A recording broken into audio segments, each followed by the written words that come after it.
Here again, and for the continuation of massage, we have just done the massage session in the front position. So before doing the supine position o yung nakatihaya, you don't have to directly instruct your client to change position. Kailangan you need to apply some stretching, which is part of the Thai massage. So usually, basically, Thai massage is done on the floor. But there are certain strokes that you can actually apply while your client is on the table. So, and I will perform those simple strokes. Now, so this one. So you have to make sure that your table is actually strong. So this is how to do it. Okay. Okay, 1, 2, 3, 4, 5. So you are counting from 1 to 5 and you're doing it for 3 repetitions.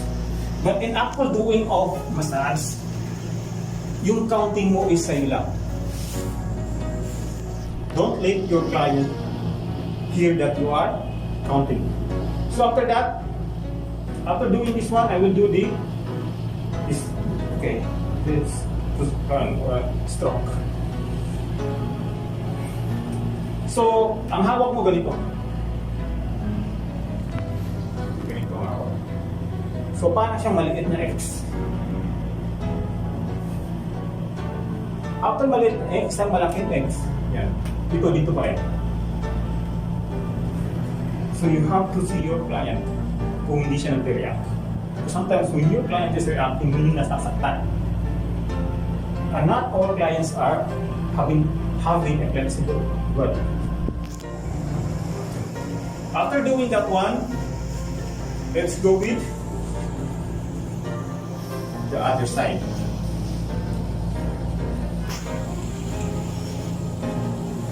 So, dito sa kneecap, and this is the gluteus maximus. So, dito. 1, 2, 3. 1, 2, 3. 1, 2, 3. So, in the other side. So, you have to keep the privacy of your client. Dahil minsan may mga client ka masisilan. And this is actually a proof that you are a professional massage therapist.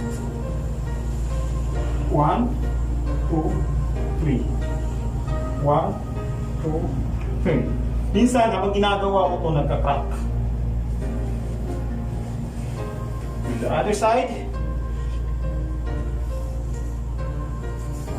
scapula, then up. 1, 2, 3. 1, 2, 3.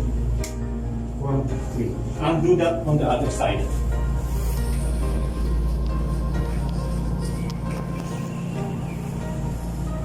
One, two, three. 1, 2, 3. 1, 2, 3. And then on the other side. 1, 2, 3. 1, 2, 3. 3. Okay. So now, isa gumagamit din ako nito, the head massage. Now this one, this is good for the, it relaxes the head.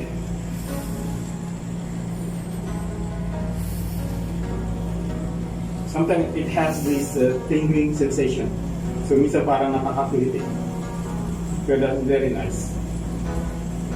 I'll make sure guys that after using this one, you have to sanitize. Or ibabad mo sa main. Okay, that's so.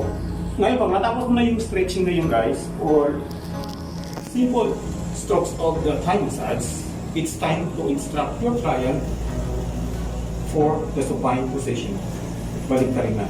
So that's all guys. Thank you. At in the supine position class, piliin mo na lang guys yung mga strokes na imamasahe. Gagawin mo. So thank you, and I hope that you will learn something from this video.